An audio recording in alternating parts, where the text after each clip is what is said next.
The Soviet artillery shells arrived in groups of 6, walking across the frozen ground toward the headquarters building with the methodical precision of a butcher working his way through a carcass. Field Marshal Wilhelm Steinberg watched the explosions through the frost-covered window of his command post, each detonation throwing up fountains of snow and frozen earth that hung in the air for a moment before settling back to the ground like ash from a funeral pyre.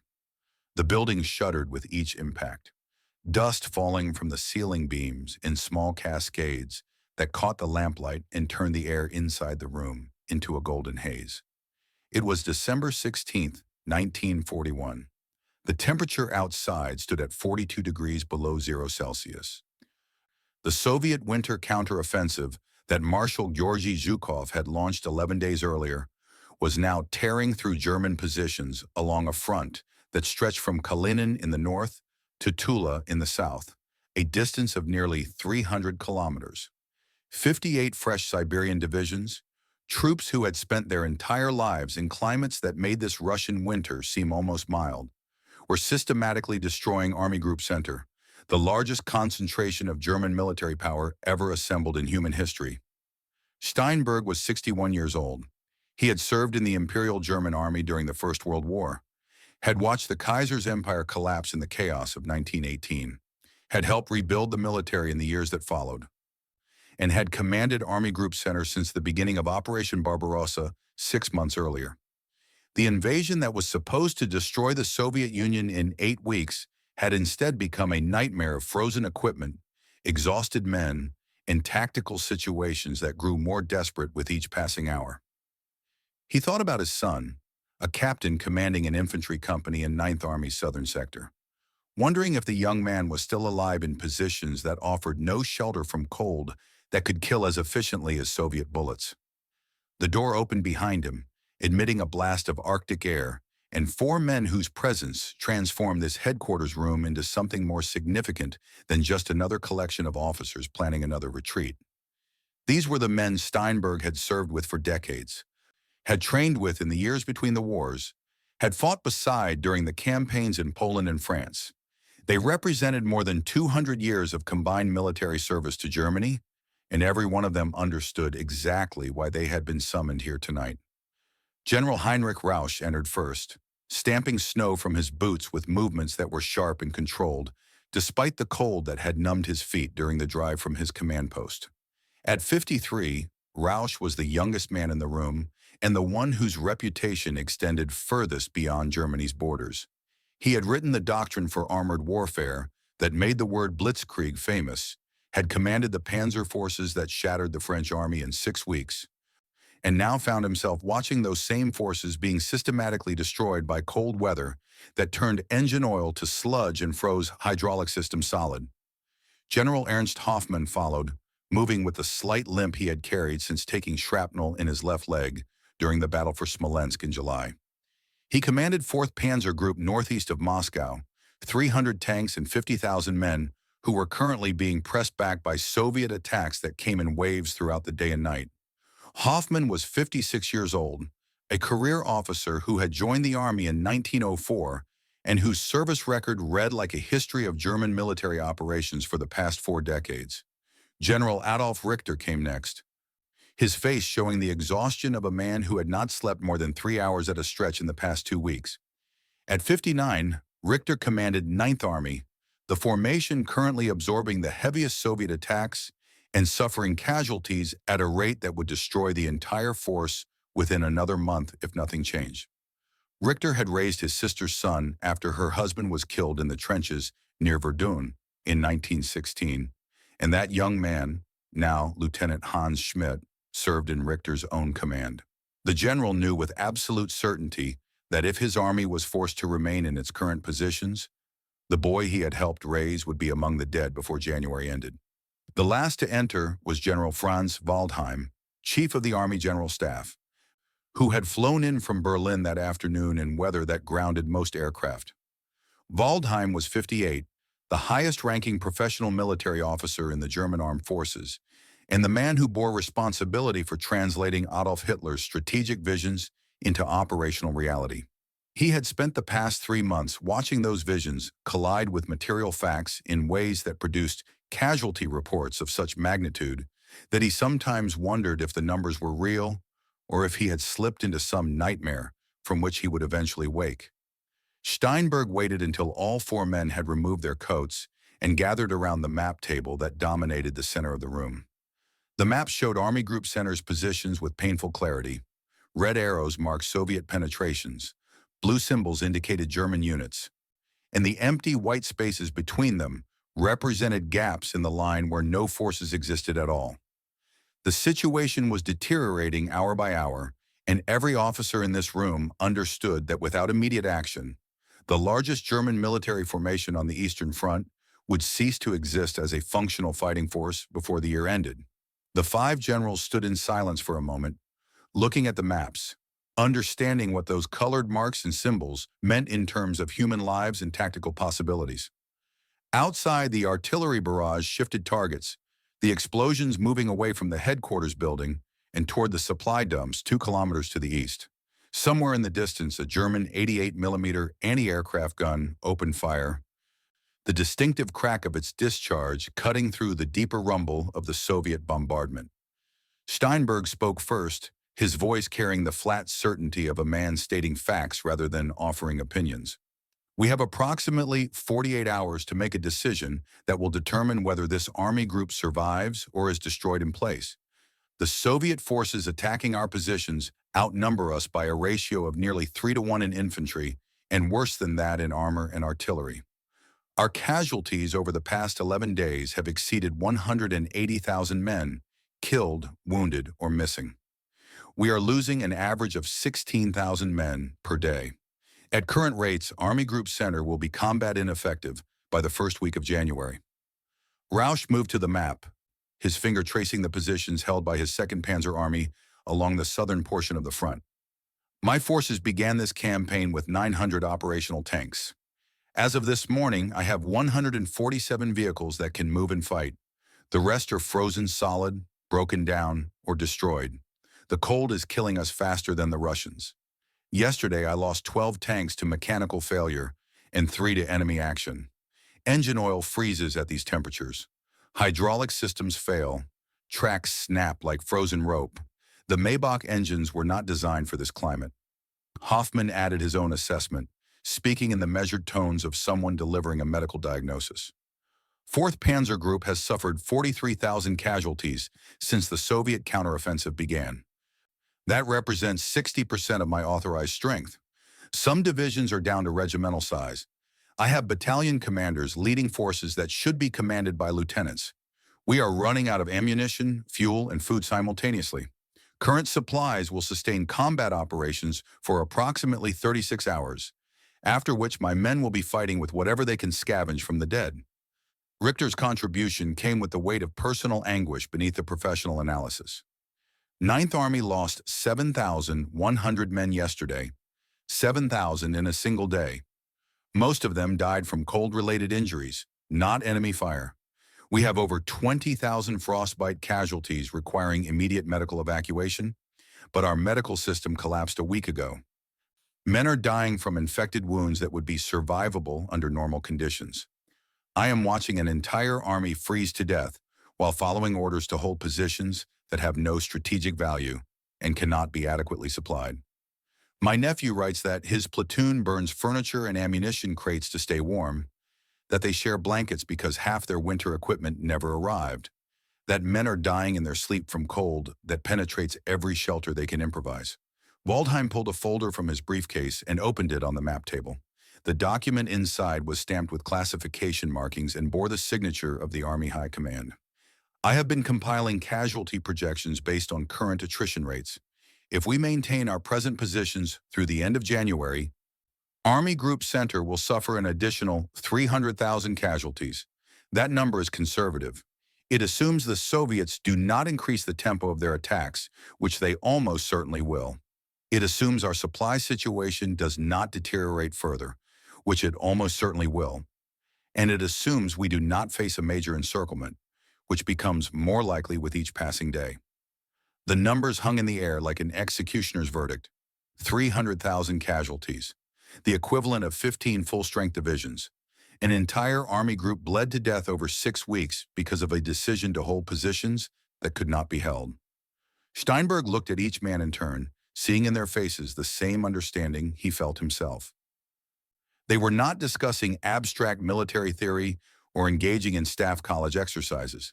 They were talking about hundreds of thousands of soldiers, most of them young men in their 20s, who would die unless someone made a decision that prioritized their lives over political considerations. The professional military decision is obvious. We conduct an immediate tactical withdrawal to positions approximately 100 kilometers west of our current lines. We establish defensive positions along the natural barriers of the Ugra and Reseda rivers. We consolidate our forces, shorten our supply lines, and use the respite to rebuild our combat strength. Come spring, when weather conditions favor our tactical and technological advantages, we resume offensive operations from positions of strength rather than watching our army disintegrate during a winter we are not equipped to survive. Rausch nodded agreement, his expression carrying the bitter knowledge that professional military logic and political reality had ceased to have any connection. Everything you just said makes perfect sense from an operational standpoint. It is also completely unacceptable to the Führer, who has made his position absolutely clear during every communication over the past 2 weeks. No withdrawals under any circumstances. Hold every position to the last man. Retreat equals defeatism equals treason. Hoffmann's voice carried an edge of something that might have been anger or might have been despair. So we are expected to watch our men die for no military purpose other than satisfying the Führer's conviction that willpower can overcome material reality. We are professional soldiers being ordered to behave like ideological fanatics. And if we object, we face relief from command for lacking sufficient determination. The room fell silent again, the 5 generals confronting the central dilemma that had brought them together tonight. They could obey orders they knew with absolute certainty would result in the unnecessary deaths of hundreds of thousands of men. Or they could do what their professional training, their decades of military experience, and their personal consciences told them was necessary, knowing that disobedience would end their careers and possibly their lives. Waldheim broke the silence with a suggestion that transformed this meeting from a discussion into a conspiracy. What if we present a united front? Not one general requesting permission to withdraw, but 5 senior officers representing the entire command structure of Army Group Center, making a formal appeal based on professional military judgment. We draft a document that lays out the situation with complete honesty. We include casualty figures, supply data, tactical assessments. We make it clear that we are not requesting permission to abandon the campaign, merely to conduct a temporary tactical adjustment that will preserve our combat power for future operations. Rausch understood immediately what Waldheim was suggesting and recognized both its potential effectiveness and its enormous risk. You want us to sign a joint document requesting authorization for withdrawal. If the Führer approves, we save the army. If he refuses and we obey, we have at least made our professional judgment clear for the historical record. If he refuses and we proceed anyway, we all face court-martial together. There is a certain elegance to it. We have served together for decades. We might as well be fired together. Steinberg felt something shift in the room, a collective movement from discussion toward decision. These 4 men represented the accumulated military expertise of the German officer corps. They had trained together at the War Academy in the 1920s, had studied the campaigns of Frederick the Great and Napoleon, had internalized the lessons of the First World War, and had helped create the tactical innovations that made the Wehrmacht the most effective fighting force in the world. If they could not convince Hitler to permit a rational military decision, then the entire relationship between political leadership and professional military advice had broken down completely. We draft the document tonight. We all sign it. We transmit it to the Führer's headquarters tomorrow morning. We give him 24 hours to respond. If he approves, we begin the withdrawal immediately. If he refuses, we each make our own decision about what happens next. Agreed? The 4 generals nodded, the gesture carrying the weight of men committing themselves to a course of action that would define the rest of their lives. Richter moved to the desk and began pulling out paper and pens. Waldheim opened his briefcase and extracted a sheaf of statistical reports. Rausch and Hoffmann leaned over the maps, identifying specific positions and calculating distances for the proposed withdrawal. For the next 4 hours, the 5 generals worked together to create a document that represented everything they knew about military operations, everything they had learned during their collective 2 centuries of service, and everything they believed about their duty to the men they commanded. The document they produced was 12 pages long, single-spaced, dense with tactical details and statistical analysis. It cited casualty figures broken down by unit and cause of death. It included ammunition consumption rates and supply delivery capacities.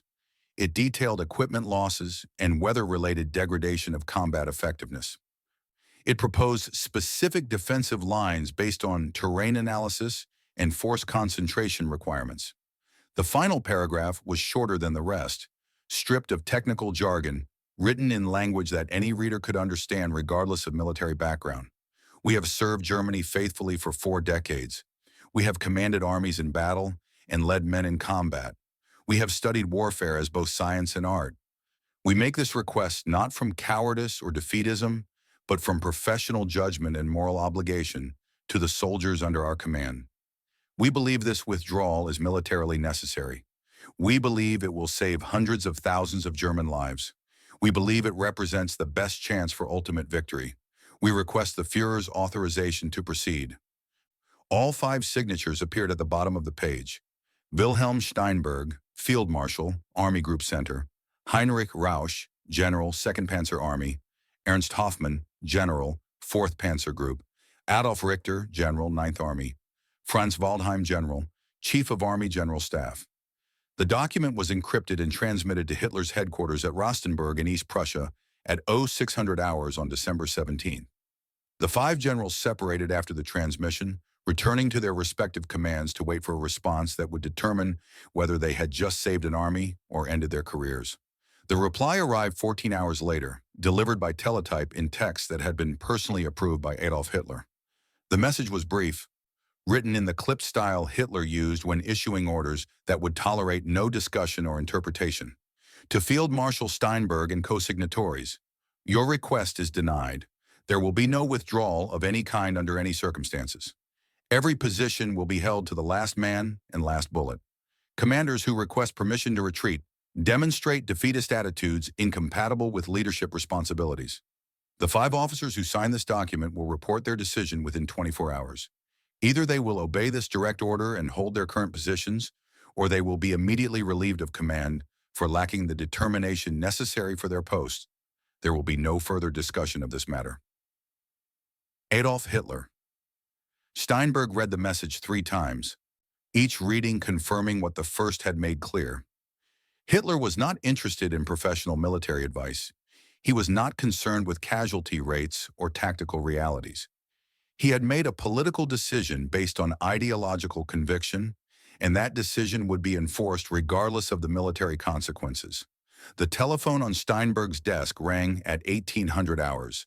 It was Rausch, his voice tight with controlled fury. I assume you received the same response I did. The Führer has given us 24 hours to choose between our careers and our men. I am flying to Rostenburg tomorrow morning. I am going to present our case directly to Hitler, face to face.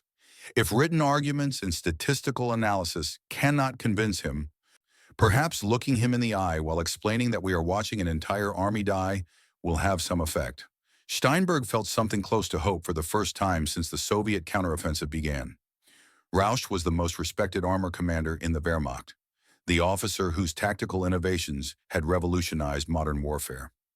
If anyone could make Hitler understand the reality of the situation, it would be the man who had proven his genius on battlefields from Poland to France. If he listens to anyone, he will listen to you. Take every piece of evidence we compiled. Show him the photographs of frostbite casualties. Show him the reports of tanks frozen solid. Make him understand that we are not requesting permission to abandon the campaign just to survive the winter. Rausch's laugh was bitter and short.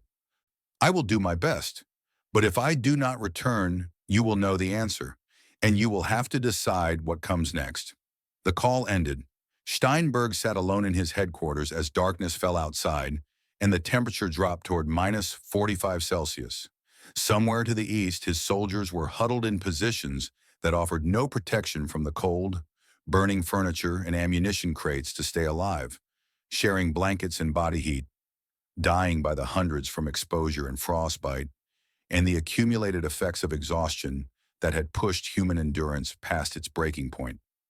The brotherhood of 5 generals who had served Germany for decades was about to be tested in ways that would determine not just their individual fates, but the future of every soldier under their command.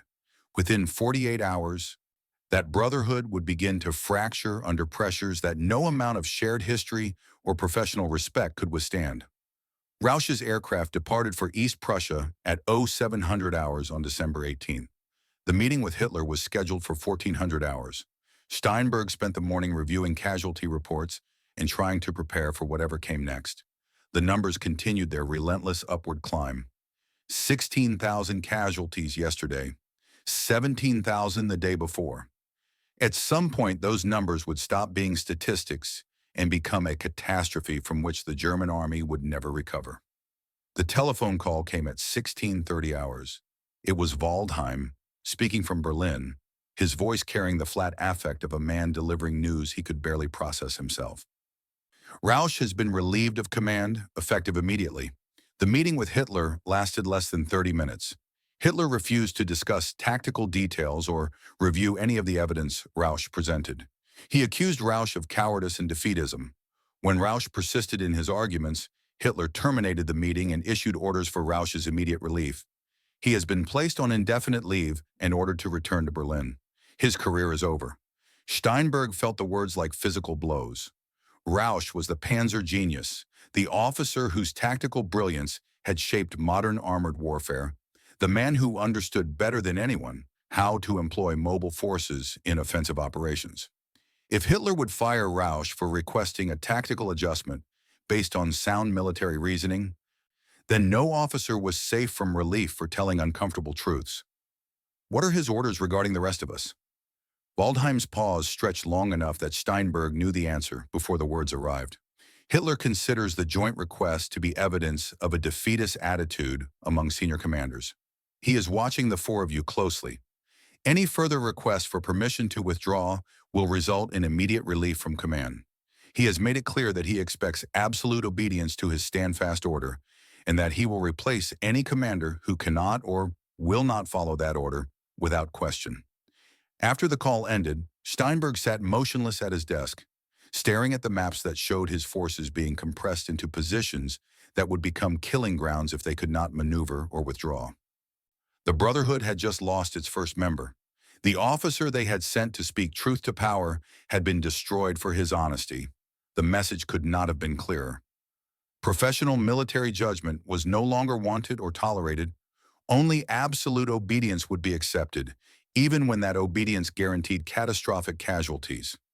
The second fracture came 36 hours later, and this time it came not from Berlin, but from the front lines where tactical realities could not be ignored or wished away through ideological conviction. Hoffmann's 4th Panzer Group was holding positions northeast of Moscow when Soviet forces achieved a breakthrough that threatened to encircle 3 full divisions, approximately 40,000 men. The penetration happened during the early morning hours of December 20th, exploiting a gap in German lines that had opened when an infantry division collapsed under the weight of human wave attacks supported by massed artillery. By 0800 hours, Soviet armored columns were 12 kilometers behind German front lines and driving west with enough momentum to complete the encirclement within 6 hours. Hoffmann faced a choice that admitted no middle ground. He could follow Hitler's stand-fast order and watch 40,000 men be surrounded and destroyed, or he could order an immediate withdrawal to positions behind the breakthrough, sacrificing approximately 20 kilometers of ground, but preserving 3 divisions that could fight another day. The telephone call to Steinberg came at 0900 hours. Hoffmann's voice was steady, the tone of a man who had made a decision and would accept whatever consequences followed. Soviet breakthrough on my northern flank threatens to cut off 2nd Corps. 3 divisions will be encircled within 6 hours if they maintain current positions. I am ordering an immediate withdrawal to defensive lines behind the Soviet penetration. The movement will begin in 30 minutes. I am informing you as a courtesy, not requesting permission. I will not watch 40,000 men be destroyed when I have the tactical authority to save them. Steinberg understood immediately what Hoffmann was doing and recognized the impossible position it created. If Steinberg reported the withdrawal to higher command, he would be betraying a friend and brother officer who was making a sound tactical decision based on battlefield conditions. If he remained silent and became complicit in Hoffmann's disobedience, he risked his own relief from command and possible court-martial for failing to enforce Hitler's direct order. Ernst, if you proceed with this withdrawal, Hitler will demand your court-martial. I will be ordered to sign the charges. You will lose everything: your rank, your pension, your honors. 40 years of service will be erased. Hoffmann's response came without hesitation or doubt. Then I will lose everything. But those 40,000 men will live to fight another day, and they will remember that when the choice came, I chose them over my career. Report this conversation if you must. Court-martial me if you must. But I am giving that withdrawal order, and nothing you say will change that decision. The call ended. Steinberg sat with the telephone receiver still in his hand, feeling the brotherhood fracture for the second time in 3 days. Rausch had been destroyed for speaking truth.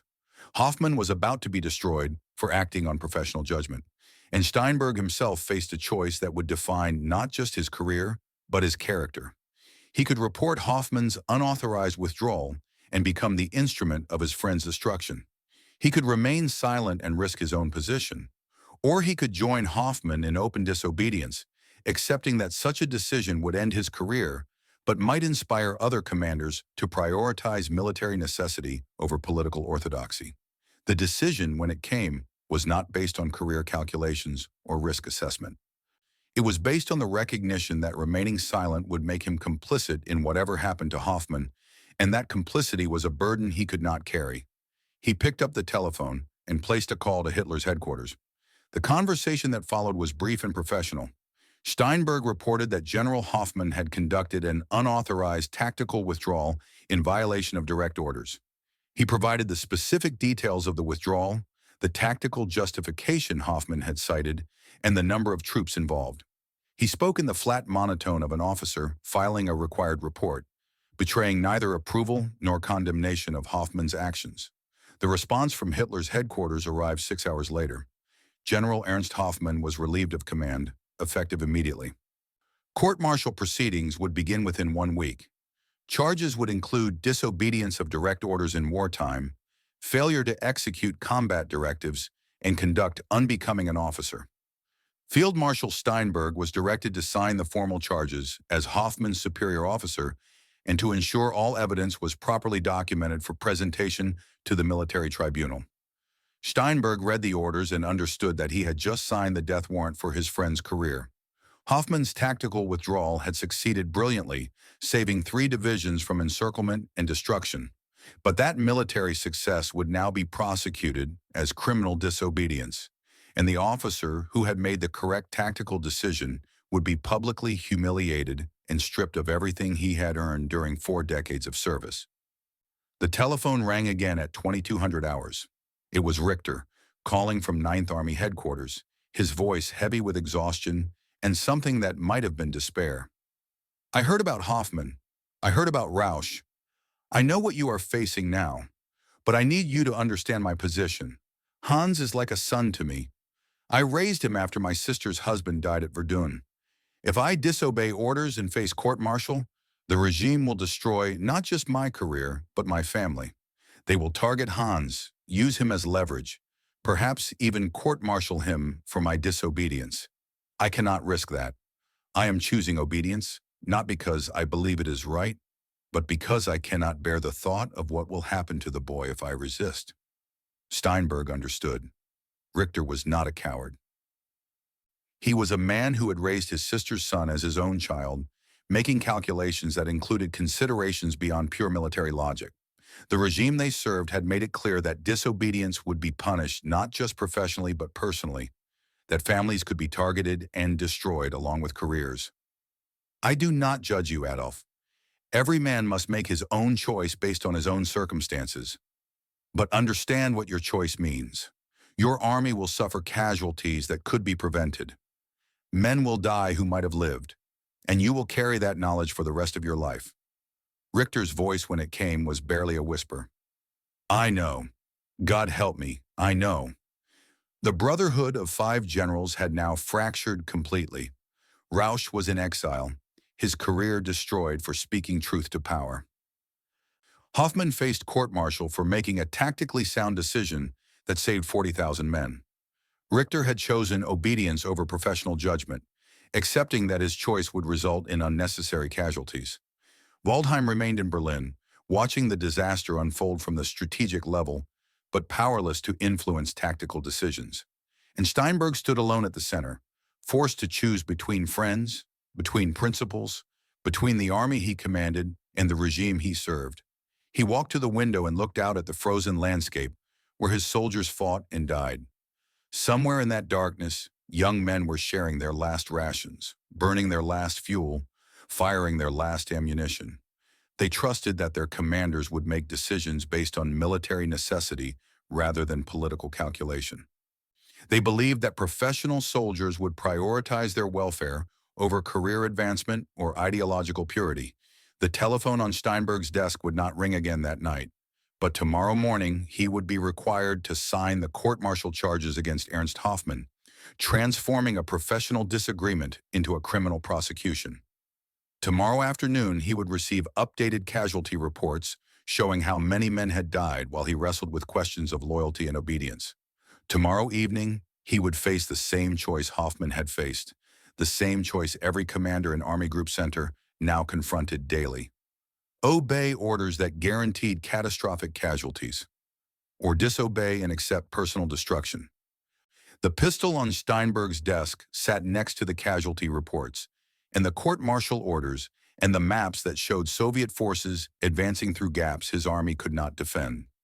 Some German generals, when faced with impossible choices and certain disgrace, chose a third option that required neither obedience nor disobedience, but simply an end to all choices. Steinberg looked at the pistol for a long time.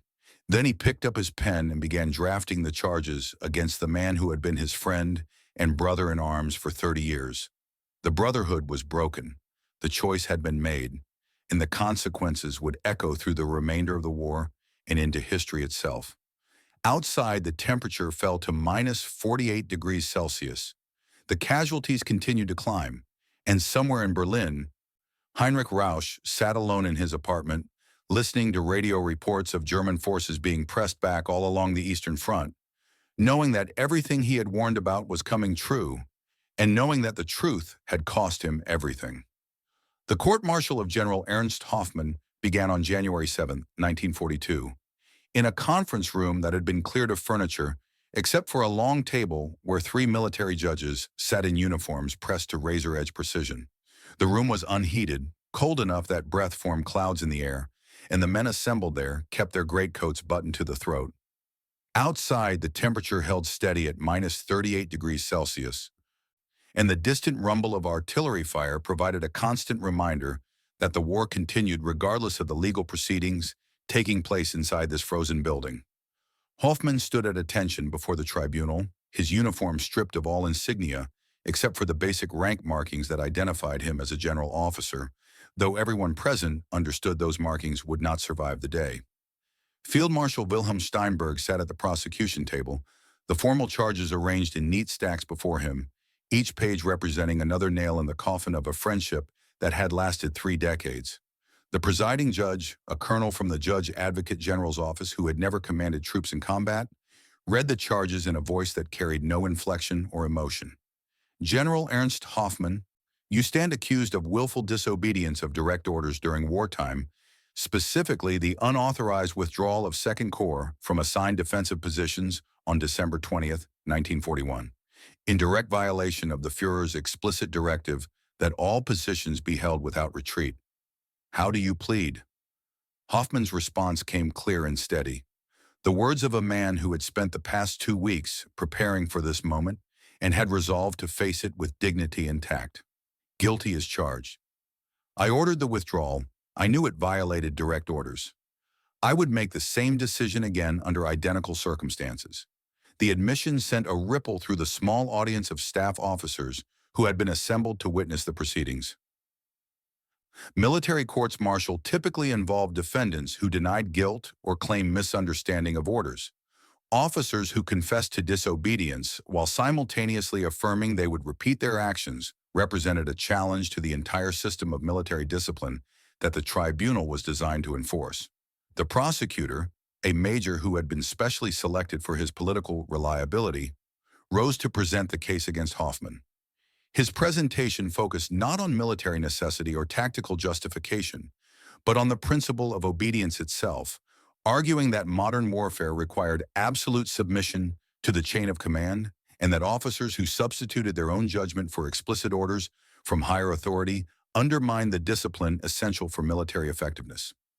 Field Marshal Steinberg was called to testify as the commanding officer who had received Hoffmann's notification of the unauthorized withdrawal.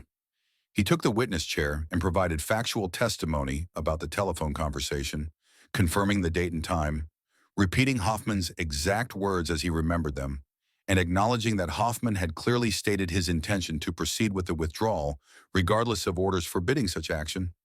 The prosecutor pressed for more, attempting to get Steinberg to characterize Hoffmann's motivation or state of mind during the conversation. Steinberg's responses remained strictly factual, offering no interpretations or judgments, speaking in the clinical tone of an officer filing a required report.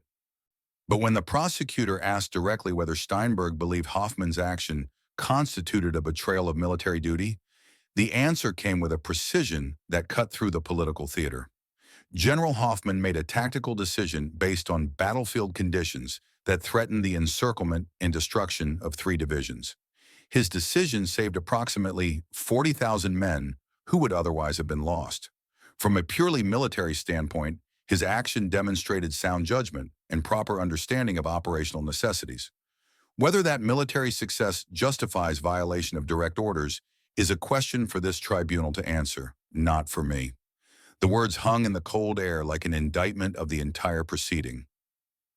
Steinberg had answered the question while simultaneously making clear that professional military judgment and political orthodoxy existed in different realms, and that the court was being asked to subordinate the former to the latter.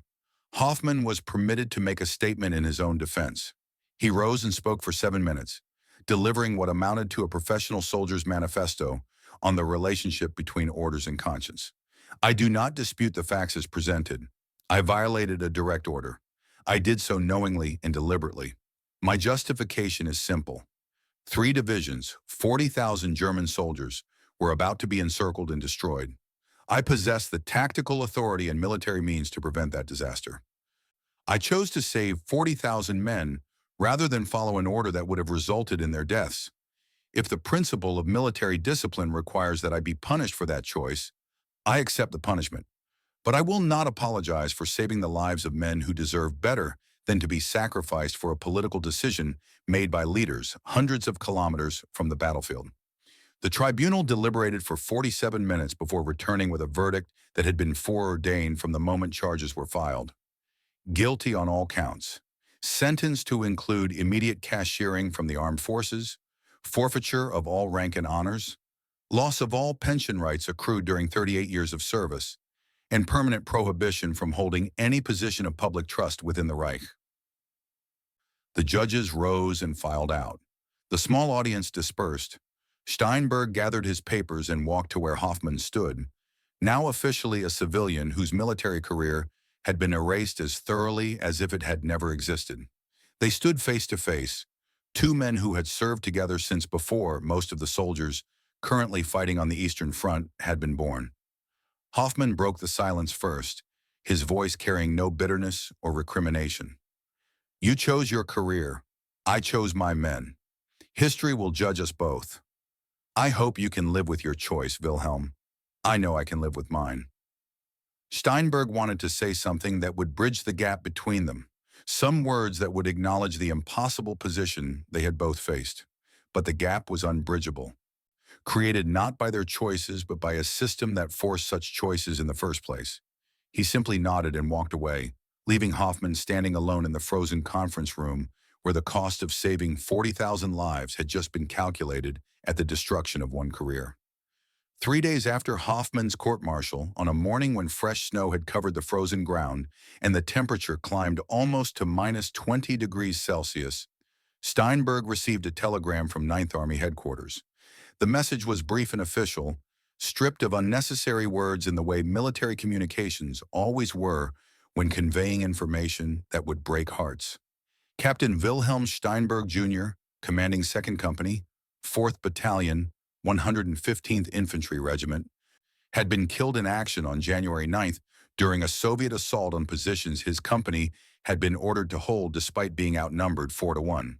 The company had suffered 90% casualties before the survivors were permitted to withdraw. Captain Steinberg had died leading a counterattack that allowed 32 men to escape encirclement.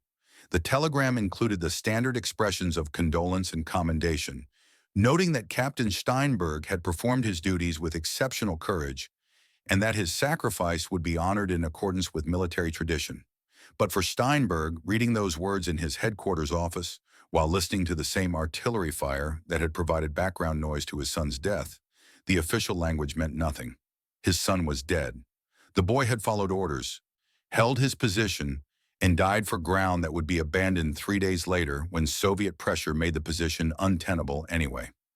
Steinberg filed the telegram with the other casualty reports, added his son's name to the list of officers killed in action, and returned to the maps that showed more positions that could not be held and more men who would die holding them.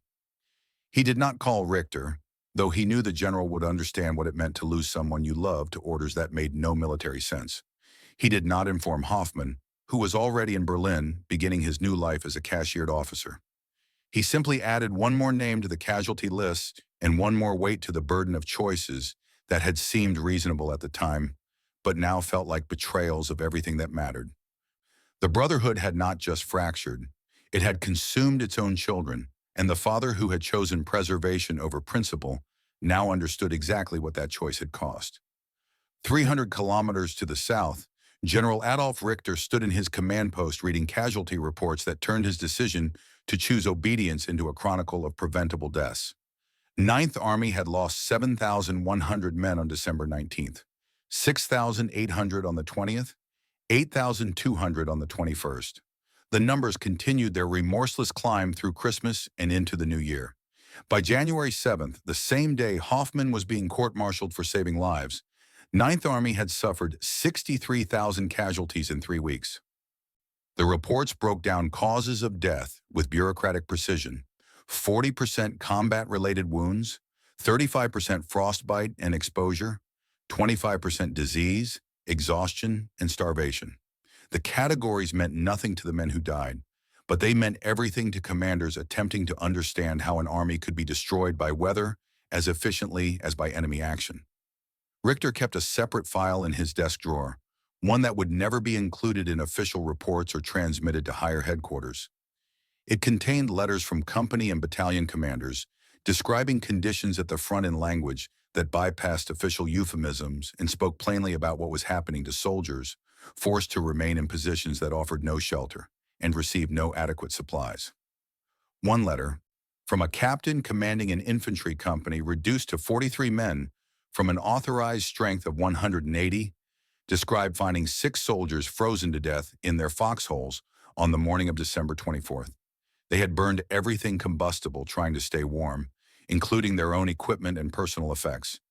When the fuel ran out, they huddled together for warmth, and the cold killed them anyway.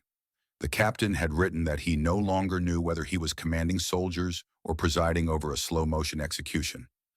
Another letter from a battalion commander with 27 years of service requested permission to withdraw his unit to positions 2 kilometers behind the front line, where an abandoned village offered buildings that could provide shelter.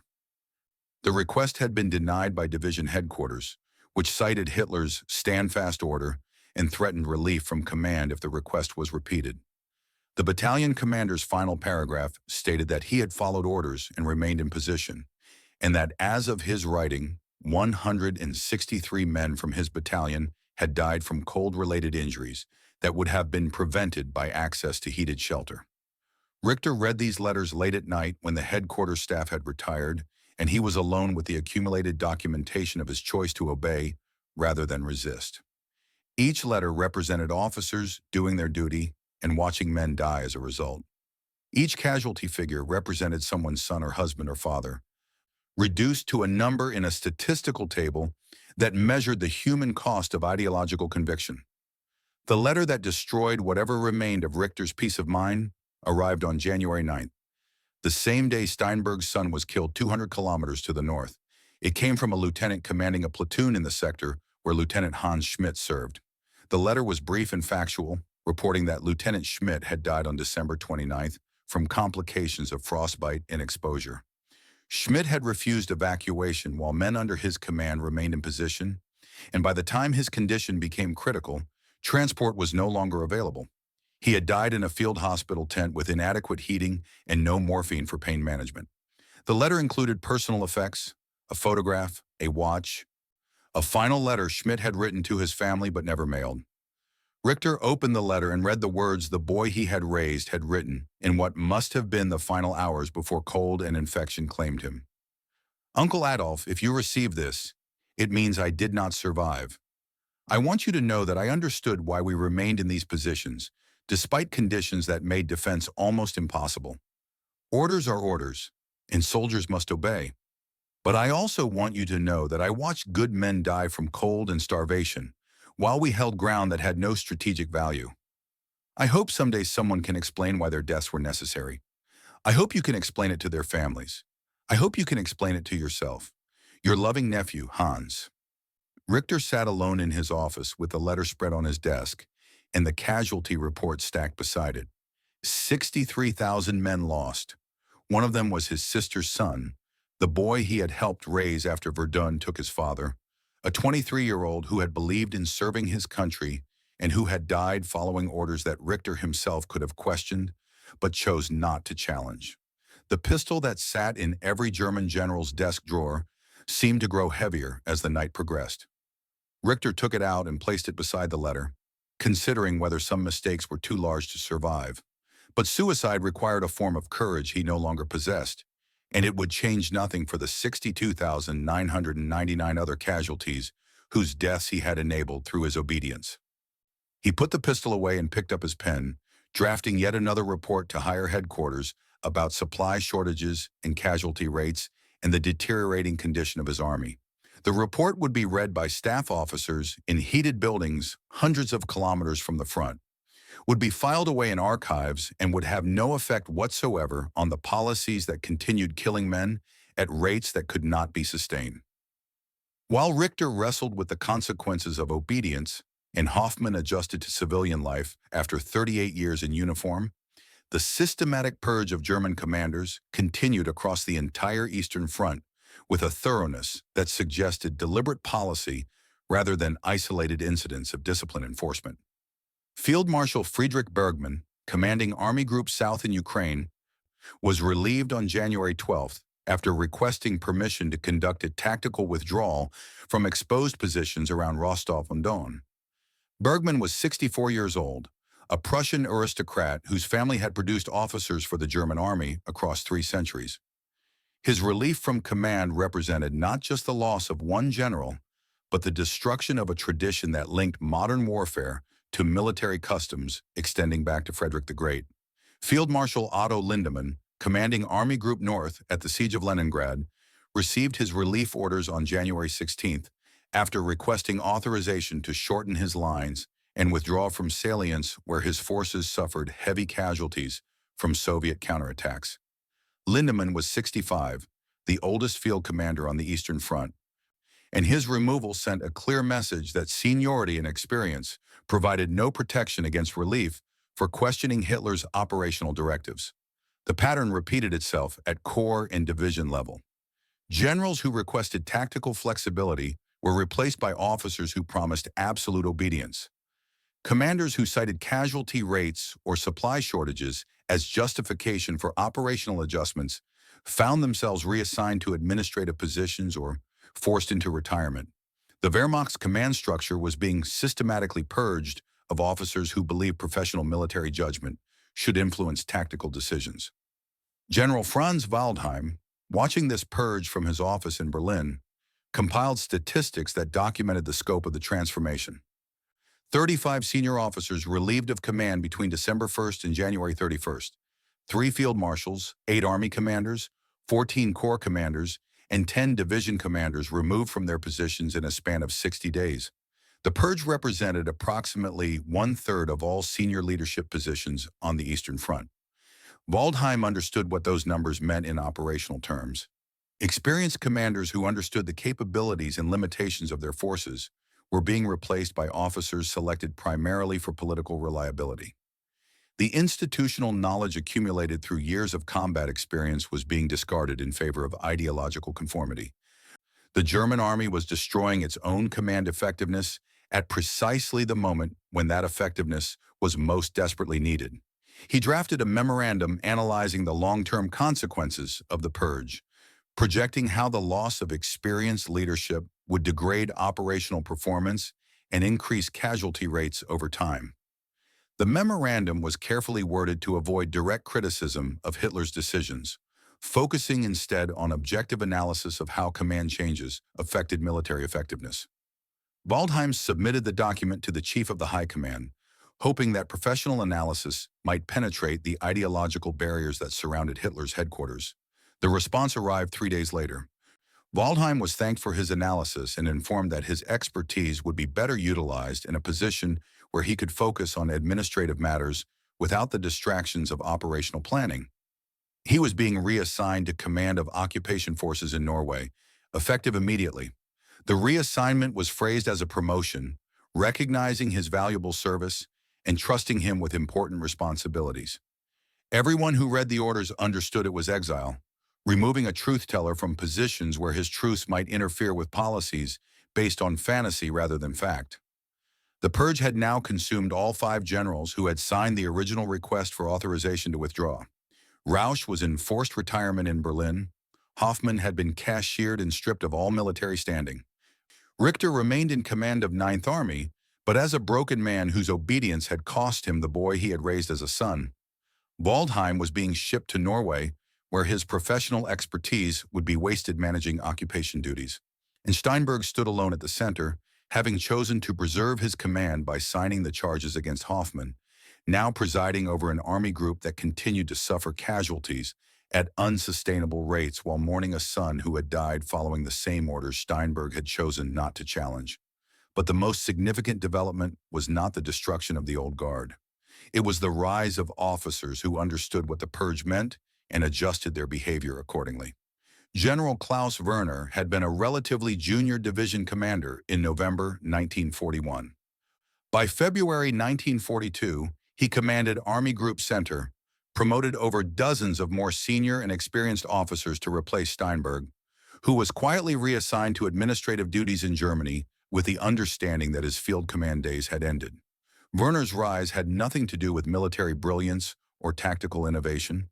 He had never written doctrine or pioneered new operational concepts. His service record showed competence but not distinction, adequate performance but not excellence. What Werner possessed was an understanding of how to survive and advance in a system where telling Hitler what he wanted to hear mattered more than telling him the truth. Werner's first briefing to Hitler as Army Group Center commander established the pattern he would follow throughout his tenure. He reported that German forces had stabilized the front, that Soviet offensive operations were weakening, and that preparations for renewed German attacks could begin by late February. Every element of this assessment was false. The front remained fluid. Soviet attacks continued with undiminished intensity, and German forces lacked the strength or supplies for offensive operations of any kind. But Werner understood that Hitler wanted to hear about stabilization and future offensives, not about continued deterioration and necessary withdrawals. So Werner provided the narrative Hitler desired, secure in the knowledge that when reality inevitably contradicted his optimistic assessments, he could blame subordinates for failures of execution rather than accept responsibility for fraudulent reporting. The other generals watched Werner's rise and learned the lesson it taught. Honesty led to relief from command. Optimistic assessments, regardless of their relationship to actual conditions, led to promotion in Hitler's favor. Officers who wanted to survive and advance learned to tell comforting lies rather than uncomfortable truths. The transformation of Wehrmacht command culture from professionalism to sycophancy happened with remarkable speed. By March 1942, barely 3 months after the purge began, the German army on the Eastern Front was being commanded by officers who had learned that career advancement required political acumen rather than military competence, that pleasing superiors mattered more than leading subordinates effectively, and that the appearance of confidence was more valuable than the reality of capability. Heinrich Rausch observed this transformation from his enforced retirement in Berlin, watching the army he had helped build being corrupted by the very system it was supposed to serve. He maintained contact with other officers who had been relieved or forced into retirement. A growing network of exiled professionals who met quietly in private homes and shared information about the deteriorating situation at the front. They called themselves the Old Guard Council, though the name was informal and carried no official standing. The membership included 3 former field marshals, a dozen former Army and Corps commanders, and several dozen division and brigade commanders who had been purged for questioning orders or requesting tactical flexibility. Together, they represented centuries of military experience and professional expertise that was now sitting idle while less competent officers led armies into disasters that professional soldiers could see coming but lacked the authority to prevent. The council began documenting the military consequences of Hitler's decision-making, compiling casualty statistics, analyzing operational failures, and recording instances where professional military advice had been overruled in favor of decisions based on ideology or personal whim. The documentation served no immediate purpose, but the members understood they were creating a historical record that might someday be valuable for understanding how a military force of such initial effectiveness had been systematically undermined by its own leadership. Rausch hosted many of these meetings in his Berlin apartment, a modest space that contrasted sharply with the headquarters he had commanded just months earlier. The discussions that took place in that apartment ranged across a tactical analysis, strategic assessment, and increasingly philosophical questions about duty and loyalty that had no clear answers. One conversation, held in late February 1942, captured the central dilemma facing officers who believed professional military judgment should guide operational decisions, but who served in a system where such judgment was actively suppressed. The participants included Rausch, Bergmann, and a dozen other senior officers representing every branch of service and every theater of operations. They had assembled to discuss whether professional officers had a duty to oppose decisions they believed would lead to military disaster, and if so, what form that opposition should take. Bergmann, the Prussian aristocrat whose family tradition emphasized absolute loyalty to constituted authority, argued that military officers had no business involving themselves in political matters, and that the proper response to orders one disagreed with was to obey and accept the consequences. We are soldiers, not politicians. Our oath is to the state, and in the German tradition, that means obedience to whoever holds legitimate authority. If Hitler makes poor military decisions, that is unfortunate, but it does not give us the right to substitute our judgment for his.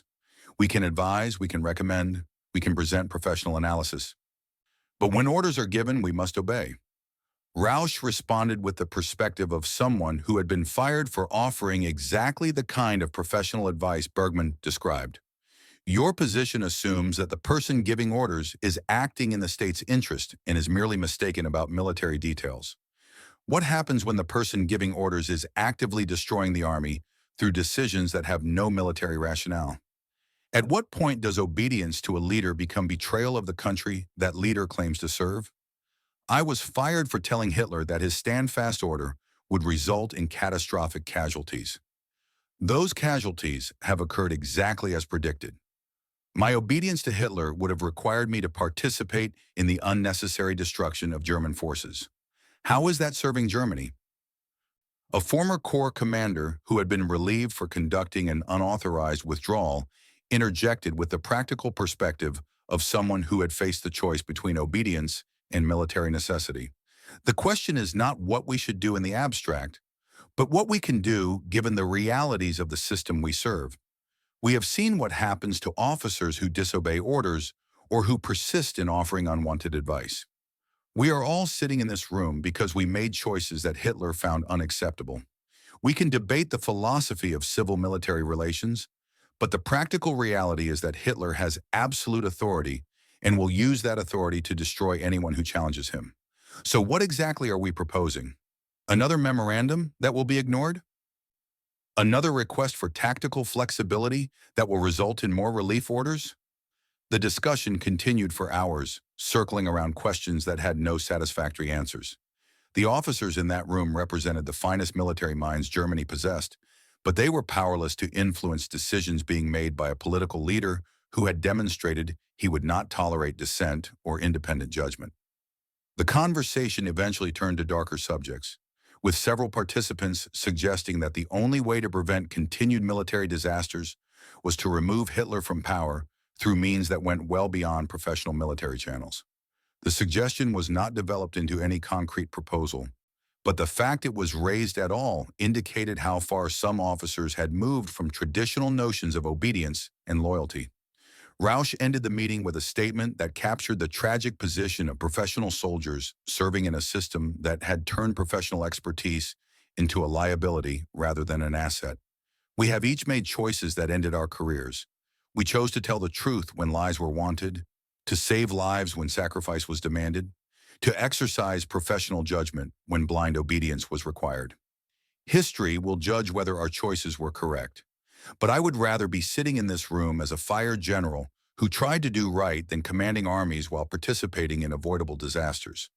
The Old Guard Council continued to meet through the spring of 1942, documenting the consequences of decisions they had warned against and watching as the disaster on the Eastern Front unfolded with the inevitability of a Greek tragedy. They could not prevent what was happening, but they could bear witness to it, preserving a record that might someday serve as a cautionary tale about what happens when political ideology replaces professional expertise in military decision-making. While the Old Guard Council met in Berlin, Ernst Hoffmann adapted to civilian life with the bitter knowledge that his court-martial had served its intended purpose. The message to other officers was clear. Disobedience would be punished regardless of military justification, and the punishment would be severe enough to deter others from making similar choices. But Hoffmann discovered that being cashiered did not mean being forgotten. Letters arrived from officers who had served under his command, many of them expressing gratitude for the decision that had saved their lives. A captain whose company had been among the forces withdrawn from the threatened encirclement wrote that every man in his unit understood they owed their survival to Hoffmann's disobedience. A major who had lost a leg during the withdrawal but survived wrote that he would rather be a crippled veteran than a dead hero, and that Hoffmann's choice had given him a future his orders would have taken away. The letters accumulated in a drawer in Hoffmann's small apartment, physical evidence that military success and professional disgrace could coexist, that saving lives and violating orders were not always contradictory objectives. Hoffmann read these letters when the weight of his cashiering felt too heavy to bear, finding in them a form of validation that no military tribunal could provide or revoke. He also received visitors, officers on leave from the front who sought him out to thank him personally or to seek advice on the impossible choices they now faced themselves. These conversations revealed that the dilemma Hoffmann had confronted was not unique to his situation, but had become endemic throughout the Wehrmacht's command structure. Officers at every level faced decisions where following orders meant accepting unnecessary casualties and where exercising professional judgment meant risking their careers. One visitor, a colonel commanding a regiment in Army Group South, described a situation almost identical to Hoffmann's encirclement scenario. Soviet forces had achieved a breakthrough that threatened to cut off his regiment. He had requested permission to withdraw, been denied, and now faced the choice between obeying orders that would likely result in his regiment's destruction or withdrawing without authorization and facing court-martial. The colonel asked Hoffmann what he should do, seeking advice from someone who had faced the same choice and accepted the consequences. Hoffmann's response was careful, acknowledging that he could not make the decision for another officer, but could only share his own reasoning and experience. I chose to save my men because I believed that was my primary duty as their commander. The court-martial, the cashiering, the loss of my pension and honors, these were prices I was willing to pay for that choice. But you must understand that those prices are real and permanent. If you disobey orders, you will be destroyed professionally. Your family will suffer. Your reputation will be damaged. You must decide whether saving your men is worth paying that price. I made my choice. You must make yours. The colonel left without indicating what decision he would make. 2 weeks later, Hoffmann learned through informal channels that the colonel had obeyed orders, his regiment had been encircled, and 60% of his men had been killed or captured before the survivors managed to break out. The colonel himself had been relieved from command for losing his regiment, proving that obedience offered no protection against professional destruction when obedience led to disaster. The contradictions inherent in the Wehrmacht's command culture had become impossible to ignore. Officers who disobeyed orders faced court-martial. Officers who obeyed orders that led to military failures faced relief from command.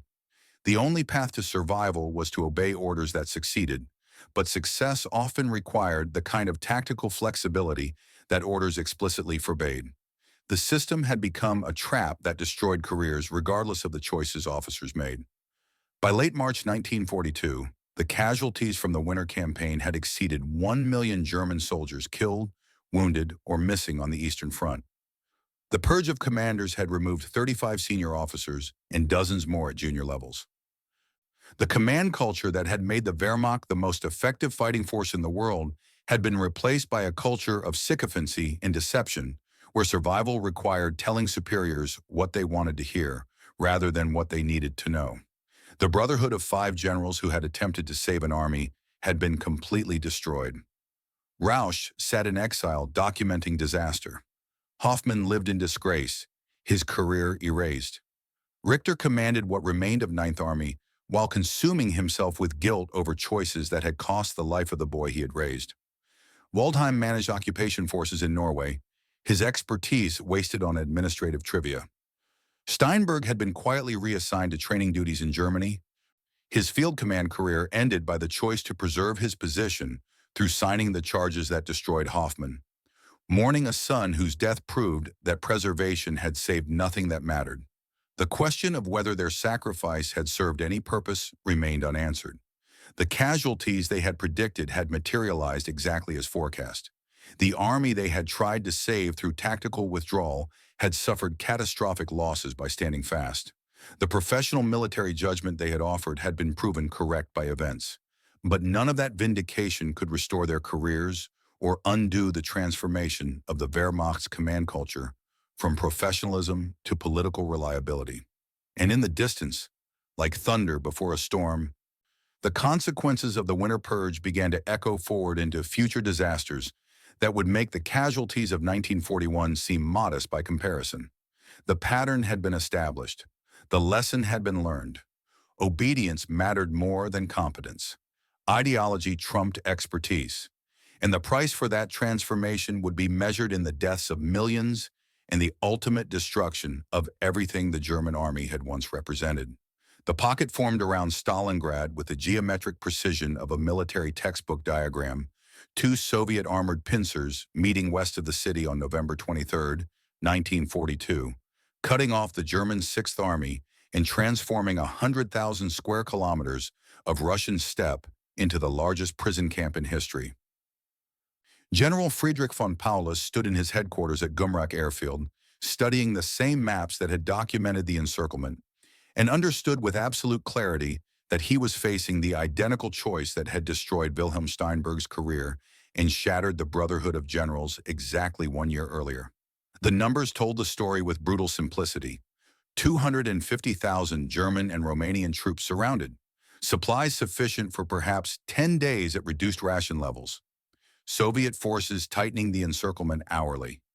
Winter approaching with temperatures already falling toward the -40 degrees that had killed so many men during the previous year's campaign. And from Hitler's headquarters, the same order that had been issued 12 months ago. Stand fast, no withdrawal. Hold every position to the last man. Paulus was 52 years old, a career staff officer who had spent most of his professional life in planning positions rather than field commands. He had studied the winter crisis of 1941 at the War College, had analyzed the decisions made by Steinberg and Rausch and Hoffmann, had written professional assessments of what went wrong and how it might have been prevented. He knew the history. He understood the consequences. And now he stood in the same position those men had occupied, facing a choice that would define not just his career, but his character. The staff officers assembled in the headquarters represented the finest military minds Sixth Army possessed. They had calculated breakout routes, assessed German combat power, estimated Soviet defensive strength, and concluded unanimously that immediate withdrawal was the only option that offered any chance of saving the army. The window for successful breakout was perhaps 72 hours. After that, Soviet reinforcements would seal the pocket so thoroughly that escape would become impossible. Paulus drafted the breakout request on November 24th, writing and rewriting the document through the night, trying to find language that would convince Hitler to authorize an action that violated every principle the Führer had established during the previous winter's crisis. The final version was 12 pages long, filled with tactical details and casualty projections, explaining with methodical precision why remaining in the pocket meant certain destruction, while immediate breakout offered reasonable chances of success. He read the document one final time before transmission, seeing in its careful arguments the same logic that Steinberg had employed, the same professional military judgment that had been rejected 12 months earlier. The faces of Rausch and Hoffmann and the other purge generals seemed to hover over the pages, warning him about what happened to officers who told Hitler uncomfortable truths. Paulus picked up his pen and added a final paragraph, words that transformed a professional military recommendation into something closer to a plea for permission to survive. This request is submitted with full understanding of the Führer's position on withdrawal operations. It represents purely tactical analysis of the military situation facing Sixth Army. Authorization is requested only if the Führer judges such action consistent with larger strategic objectives. Final decision rests entirely with the Führer's wisdom and judgment. The addition was cowardice disguised as deference, an attempt to request permission while simultaneously indicating that Paulus would not press the issue if permission was denied. He was asking for authorization to save his army while making clear he lacked the courage to fight for that authorization if it was refused. The response from Hitler's headquarters arrived within 18 hours. Stand fast. Sixth Army would hold Stalingrad. Supply would be maintained by airlift. No breakout would be permitted. The Führer had spoken, and his word was final. Paulus read the response and felt the weight of history repeating itself with the precision of a curse. He was Steinberg. His army was Army Group Center. The date was different, but the situation was identical. And unlike Hoffmann, who had possessed the courage to disobey and save his men, Paulus found himself paralyzed by the knowledge of what happened to generals who chose conscience over obedience. He drafted a second request on November 26, this version even more carefully worded, even more deferential, making the case for breakout while repeatedly emphasizing his willingness to follow whatever orders were given. The response was identical to the first.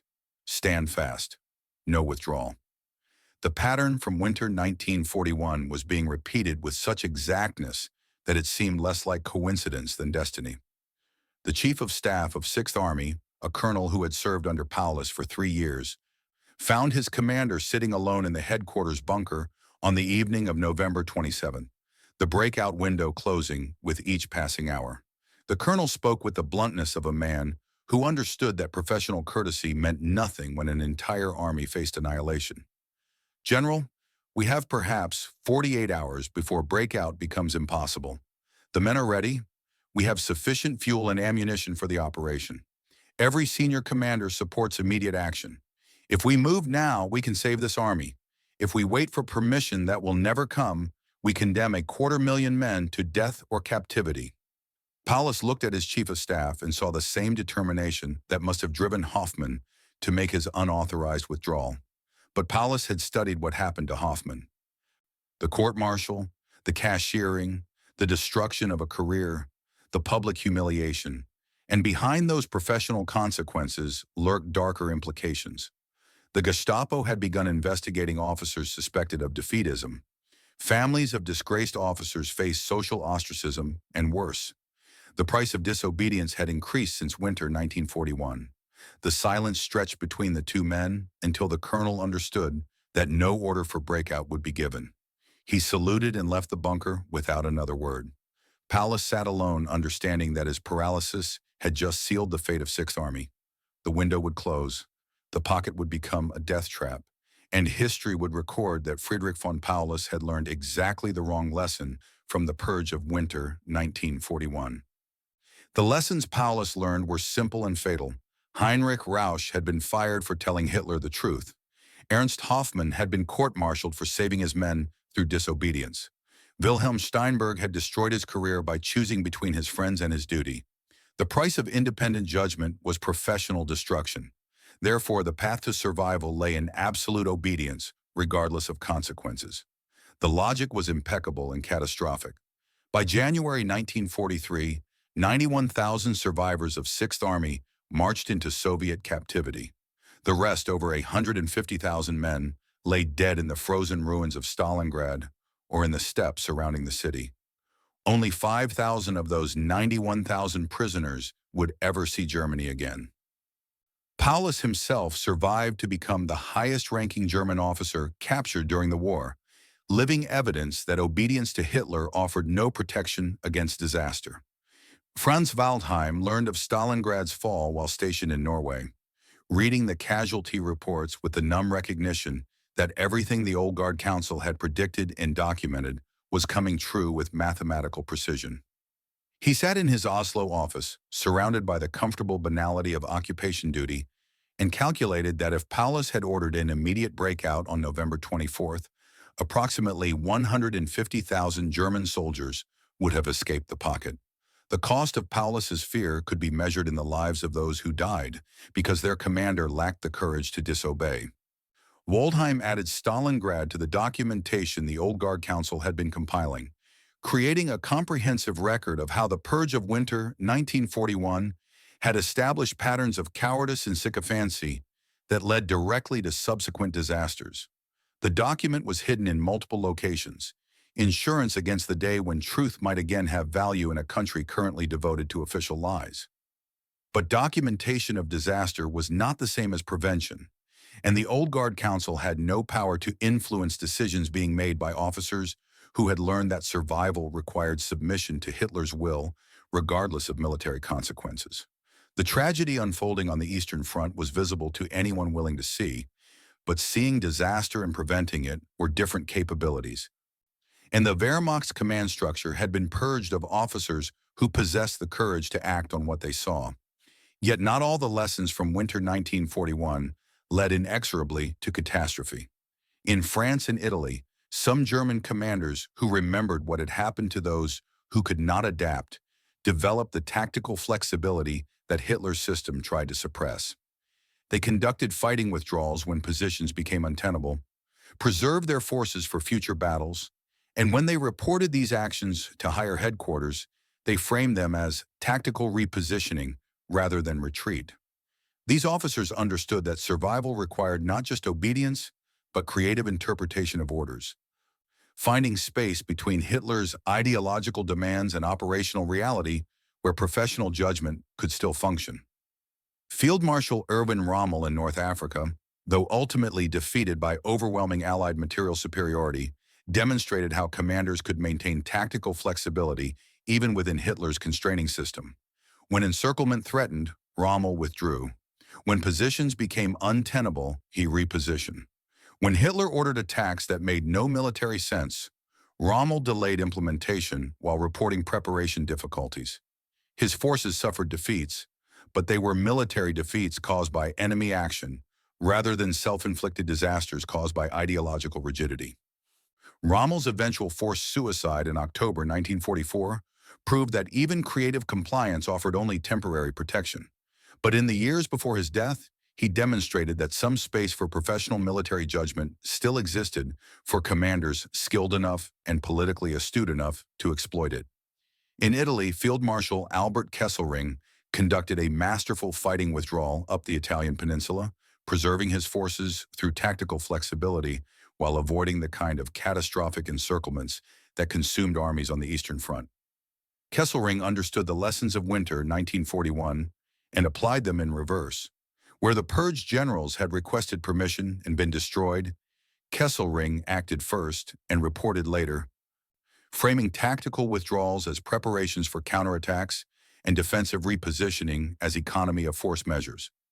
He gave Hitler the illusion of resistance to retreat while practicing the reality of tactical flexibility, saving German forces that would have been annihilated by more rigid adherence to standfast orders.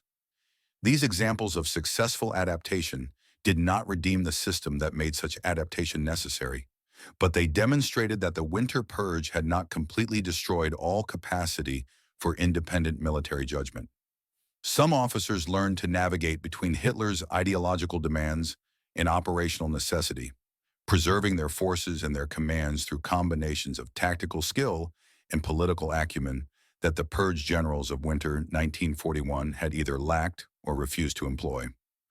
But these successes were exceptions that proved the rule. For every Rommel or Kesselring who found ways to maintain professional effectiveness within Hitler's constraining system, a dozen generals followed Werner's path of sycophantic compliance or Paulus's paralysis of fear-induced obedience. The overall trajectory established by the Winter Purge pointed toward institutional degradation and ultimate collapse. The seeds planted during the winter crisis of 1941 bore their darkest fruit on July 20th, 1944, when a bomb exploded in Hitler's conference room at the Wolf's Lair headquarters in East Prussia.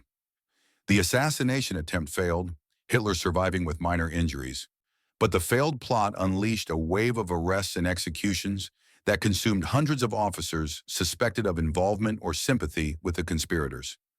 Ernst Hoffmann had been living quietly in Berlin since his court-martial, avoiding political activity, maintaining minimal contact with other cashiered officers, trying to survive in a city increasingly dominated by Gestapo surveillance and arbitrary arrest.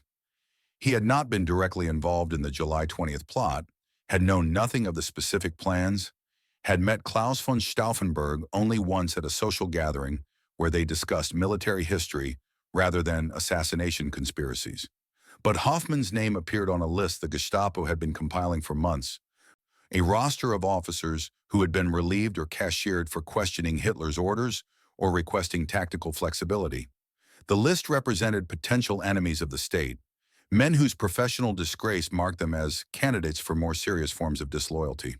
When the July 20th plot failed and Hitler demanded blood vengeance against everyone who might have supported such treason, Hoffmann's name moved from surveillance list to arrest warrant. The Gestapo came for him on the morning of July 23rd, 3 days after the bomb exploded. They arrived at his apartment at 5 in the morning, pounding on the door with the aggressive authority of men who enjoyed their power and the fear it produced. Hoffmann dressed quickly and went with them without protest, understanding that resistance would change nothing and might endanger his wife. The interrogation lasted 6 days, conducted in the basement of Gestapo headquarters on Prince Albrechtstrasse, where questions were asked and answered in rooms designed to break human will through systematic application of pain and terror. Hoffmann maintained that he knew nothing of any plot, had participated in no conspiracy, had committed no crime beyond the disobedience for which he had already been court-martialed and cashiered 3 years earlier. The interrogators were not interested in truth or evidence. They were interested in confessions that would justify predetermined verdicts. The fact that Hoffmann had disobeyed orders in winter 1941 was presented as proof of lifelong disloyalty. The fact that he had been cashiered demonstrated he harbored grudges against the regime. The fact that he knew other officers who had been purged suggested conspiracy. The circular logic admitted no defense because defense itself was considered additional evidence of guilt. The trial before the People's Court took place on August 7th in a proceeding that resembled theater more than jurisprudence. Judge Roland Freisler presided, screaming accusations and cutting off attempts at defense, performing for an audience rather than seeking truth. Hoffmann stood in the dock wearing civilian clothes, denied even the dignity of the uniform he had worn for 38 years, and listened to himself being described as a traitor who had spent his entire career undermining the state he claimed to serve. The verdict was announced before the trial began: guilty of treason, conspiracy to assassinate the Führer, and participation in plots to overthrow the government. Sentence of death by hanging to be carried out within 24 hours. Hoffmann heard the verdict without visible reaction, his face maintaining the composure of a professional soldier who had long ago accepted that some prices must be paid regardless of their justice. They hanged him on August 8th at Plötzensee prison, one of nearly 5,000 Germans executed in the aftermath of the July 20th plot. The method was designed to maximize suffering, slow strangulation, rather than the quick death a firing squad would have provided. Hoffmann's last words, recorded by a guard who would later testify at post-war trials, were spoken calmly despite the circumstances. "I served Germany, not one man. The 40,000 I saved in December 1941 know the truth. History will judge whether I was a traitor or whether treason lay elsewhere." The rope cut off further speech. Ernst Hoffmann died at age 59, executed for the crime of saving his soldiers' lives through tactical judgment that contradicted political orthodoxy. His body was cremated and his ashes scattered, erasing even the grave that might have marked his service and sacrifice. Heinrich Rausch learned of Hoffmann's execution while imprisoned in a Gestapo facility, arrested on suspicion of sympathizing with the plotters, though no evidence connected him to the actual conspiracy. He spent 3 months in custody, subjected to interrogations that stopped just short of the full torture treatment reserved for confirmed conspirators. Released finally because even the Gestapo could not manufacture evidence against a man who had spent the past 3 years in forced retirement with minimal contact with active duty officers. Rausch emerged from imprisonment in November 1944 to find Berlin being systematically destroyed by Allied bombing, the war clearly lost, and the officer corps he had helped build consumed by the paranoia and purges that had started with the winter crisis of 1941 and now reached their logical conclusion in mass executions and institutional collapse. He resumed his quiet documentation of disaster, adding Hoffmann's execution to the growing archive that recorded how professional military judgment had been replaced by ideological fanaticism, and how that replacement had produced catastrophe after catastrophe. The documentation served no immediate purpose, but Rausch understood that someday, when the madness ended, people would want to know how a nation had destroyed itself through systematic rejection of competence in favor of loyalty. Friedrich Bergmann did not survive the post-July 20th purge, dying under interrogation in Gestapo custody, his heart failing during questioning that combined psychological pressure with physical abuse calibrated to break elderly aristocrats who had spent their lives in positions of privilege. The official cause of death was listed as natural causes, though everyone understood that nothing about Gestapo custody was natural. Otto Lindemann survived the war but died in Soviet captivity in 1946, one of thousands of German officers who surrendered to Red Army forces and disappeared into prisoner of war camps from which many never returned.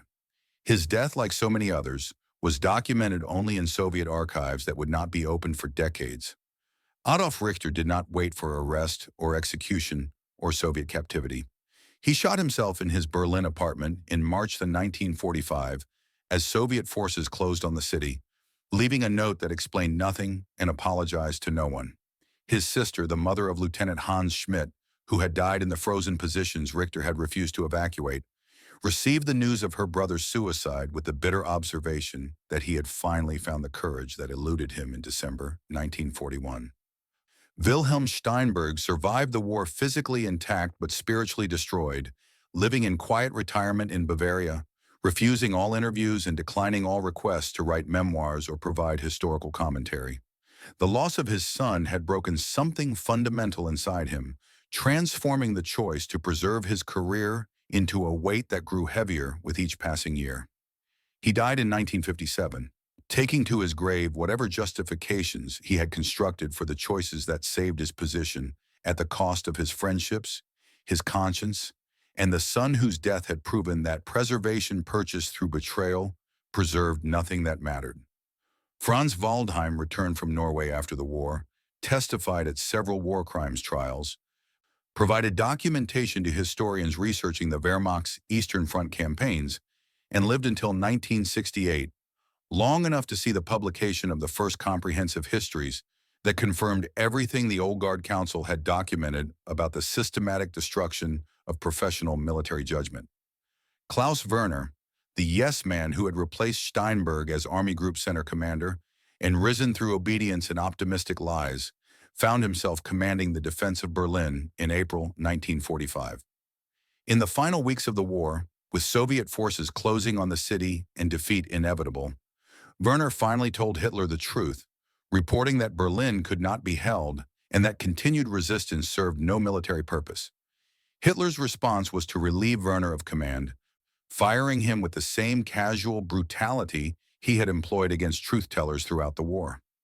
Werner survived to face war crimes charges, was convicted of following illegal orders, and spent 12 years in prison, living proof that even liars eventually run out of useful lies. The final scene of the drama that began with 5 generals requesting permission to save their army played out in Hitler's bunker beneath the Reich Chancellery in Berlin during the last days of April 1945. Soviet artillery pounded the city above, reducing the capital of the Third Reich to rubble, while in the bunker complex below, Hitler continued to move phantom divisions around maps and issue orders to armies that no longer existed. He was still firing generals for lacking sufficient determination, still accusing officers of defeatism and cowardice, still insisting that willpower and determination could overcome material disadvantages. The pattern established in winter 1941 continued until the very end. Hitler's fundamental conviction that obedience mattered more than competence never wavering, even as the regime he led collapsed into fire and rubble. On April 30th, 1945, Hitler shot himself, escaping the consequences of decisions that had killed millions and destroyed the country he claimed to love. The war in Europe ended 8 days later with German forces surrendering unconditionally to Allied commanders who accepted the capitulation of a military force that had begun the conflict as perhaps the most effective fighting machine in history and ended it as a broken remnant commanded by officers selected for loyalty rather than ability. The costs could be calculated in multiple currencies.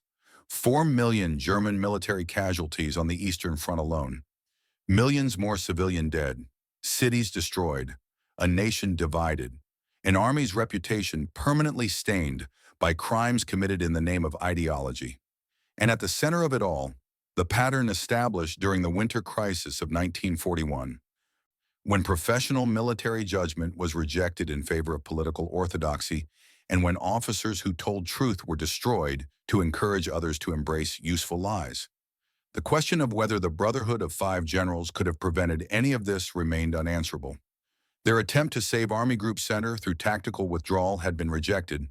Their professional expertise had been discarded. Their careers had been destroyed or compromised. And the army they tried to preserve had suffered casualties that might have been prevented by listening to men who understood warfare as both science and art. But their failure to prevent disaster did not make their attempt meaningless. In a system designed to reward sycophancy and punish honesty, they had chosen truth over advancement, conscience over career, duty to their men over obedience to orders they knew would result in unnecessary deaths. The prices they paid varied. Rausch lost his command, but survived to document the disaster. Hoffmann saved 40,000 lives and was hanged for treason. Richter obeyed and consumed himself with guilt until suicide seemed preferable to continued existence. Steinberg chose preservation over principle and lived with that choice until the death of his son proved that some prices are paid regardless of the bargains we make. Waldheim watched it all from exile and recorded what he saw.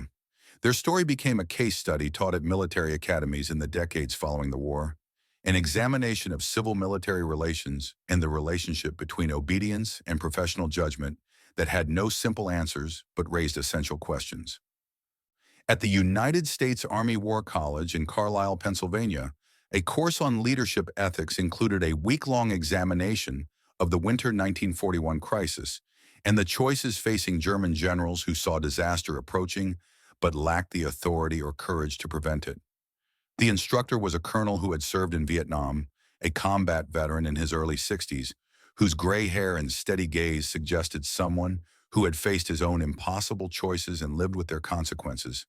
He stood before a classroom of mid-career officers, most of them lieutenant colonels and colonels themselves, men at the age and rank where they would soon face decisions that would define not just their careers but their character. Gentlemen, you are looking at photographs of men who faced a fundamental question that every military officer must answer at some point in their career. What defines a good soldier? Is it obedience to orders, regardless of their moral or tactical soundness? Is it duty to the men you command, even when that duty conflicts with directions from higher authority? Is it loyalty to your country, even when serving your country seems to require disobeying the leaders who claim to represent it? These 5 German generals answered that question in different ways. Rausch spoke truth and was destroyed for his honesty. Hoffmann saved lives and was executed for his disobedience. Richter chose obedience and died consumed by guilt. Steinberg tried to preserve his position and watched his son die following the same orders he had chosen not to challenge. Waldheim documented disaster but could not prevent it. None of them found a perfect answer because no perfect answer existed. A major in the back row raised his hand. "Sir, what should they have done? What was the right answer?" The colonel's response came without hesitation, but with the weight of someone who understood the impossibility of the question. "There was no right answer, Major. That is the point. Sometimes the right thing to do is to disobey orders and accept the consequences. Sometimes the right thing to do is to obey and live with the burden of that obedience. Sometimes there is no right thing, only terrible choices and worse alternatives. But I will tell you this. Ernst Hoffmann saved 40,000 lives and was hanged as a traitor. The men he saved knew he was no traitor. Their children knew it. Their grandchildren know it.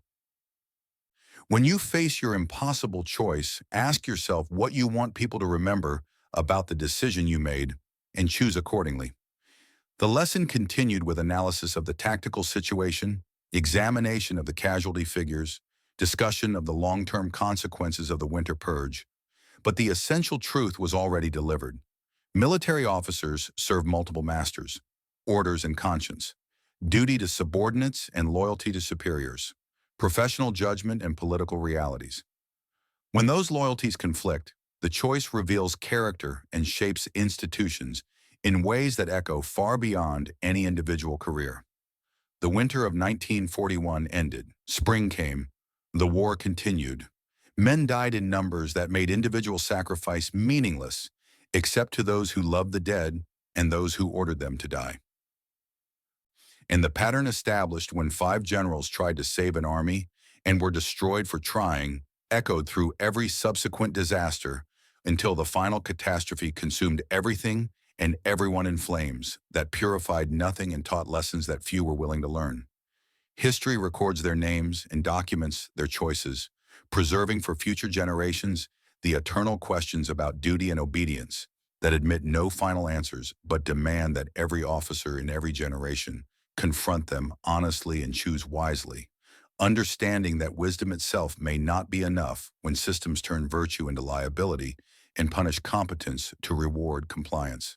The 5 generals of winter 1941 made their choices and paid their prices, and in their example remains the only guidance available for those who will face similar choices in circumstances we cannot predict but must prepare ourselves to navigate with honor intact and conscience clear, whatever the cost.